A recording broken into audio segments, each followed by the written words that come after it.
maleve, sot kishim 3 bashki të tjera, duke filluar në bashkim Puk, Bulqiz dhe Lezhë. Tashmë kemi një numër, pothuajse gjysmën e bashkimeve në vend kanë zonat prioritare të miratuara. Numri i interesimeve në territor tashmë ishte afruar numrit 500. Ka disa bashki të cilat janë në fazën përfundimtare të miratimit të kërkesave nga qytetarët.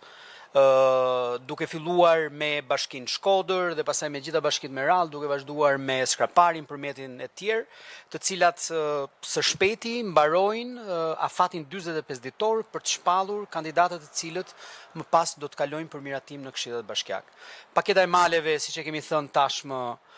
disa herë në dalje dhe në konferenca për shtyp, është një nisëm prioritare tashmë jo vetëm për qeverinë, por mbi të gjitha për zhvillimin e territorit, sidomos për bashkitë në vend, dhe duket qartësisht që dhe nga shpreha e interesit jo thjesht e qytetarëve, por procesi që po shtyhet para nga bashkitë tregon më së miri nevojën e kësaj nisme për të krijuar një analizë e detajuar nga autoriteti kombëtar i kibernetikës, nga Akshi,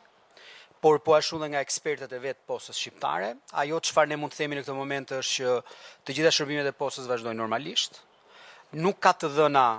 të paktën deri tani, që ka informacione të inkriptuara,